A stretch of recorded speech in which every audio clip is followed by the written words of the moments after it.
दरअसल सबके कर्म अलग अलग होते हैं, सबकी इच्छाएं अलग अलग होती हैं।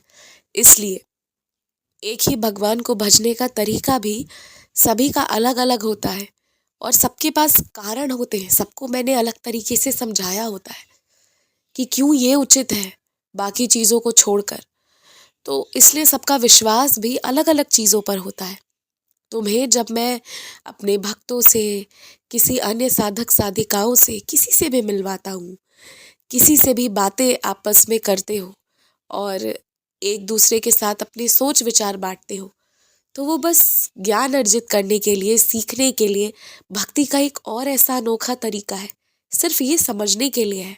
इससे ज़्यादा इस पे चिंतन करने की ज़रूरत नहीं है, क्योंकि मैंने ये सारी चीज़ें तुम्हारे आगे रखी ही सिर्फ इसलिए है कि तुम मेरे अनेकों रूप के दर्शन करो। जब तुम मेरे किसी भक्त से, उसके मुख से सुनते हो ना मेरे बारे में, तो वो मेरे दर्शन के ही समान होता है और तुम्हें मेरे दर्शन मिले, लगातार मिले, निरंतर मिलते रहे, इसलिए ये सारी चीज़ें बोलवाता हूँ। पर बाद में ना अपने तरीके को बदलो मत और किसी दूसरे के तरीके को गलत मत कहो। तुम्हें क्या लगता है मेरी सेवा लेने के क्या तरीके हैं? अन्नदान करवाना या वस्त्रदान करवाना या फिर पूजा पाठ करवाना?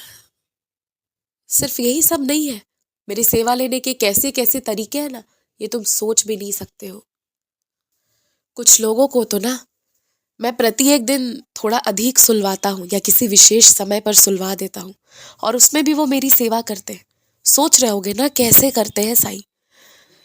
अगर वो लोग जागृत अवस्था में रहते हैं ना, तो उनके विचार और बाकियों के विचार मिलते नहीं हैं और घर पर कलह कलेश होता है और इसलिए वो सोकर मेरी सेवा करते हैं, जिससे कि औरों को भी शांति मिले और उनको भी शांति मिले। तो मेरी सेवा हर कोई कर रहा है, विचित्र विचित्र तरीके से कर रहा है। कोई किसी को सम्मान देकर कर रहा है, तो कोई किसी के लिए कुछ त्याग करके कर रहा है, तो कोई अन्नदान कर रहा है।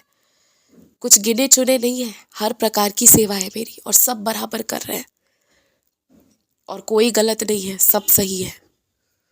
इसलिए ना तो किसी के तरीके को अपनाओ और ना किसी को गलत समझो, ना अपने आप पर भी शक करो। जो है जैसे है सब सही है। जो करवा रहा हूँ, जो करवाऊंगा, वो मेरी इच्छा होगी। और सुनो, तुम्हें जिस व्यक्ति के प्रति मन में ऐसा लग रहा है ना कि तुमने उस व्यक्ति से कहा था, कुछ पूछा था, पर वो जवाब देने के लिए तुम्हें रोका नहीं, जबकि उसने तुम्हें रास्ते में देखा था, तो देखो वो तरीका नहीं है।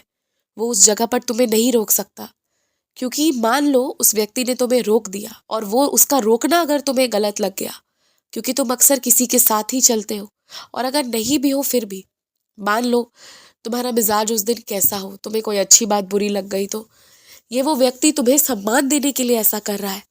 तो जिस जगह पर, जिस उचित जगह पर जाकर तुमने सवाल किया था ना, उसी उचित सही जगह पर जाकर अपने जवाब ढूंढो। जवाब मिल चुका है, लेकिन वो व्यक्ति सम्मान करने के कारण और तुम्हारी भावनाओं को ठेस ना पहुंचे, इसलिए चलते फिरते तुम्हें आवाज लगाकर नहीं रोकेगा। सम्मान करो इस बात का कि वो इतना सम्मान कर रहा है तुम्हें। खुश रहो, हमेशा खुश रहो।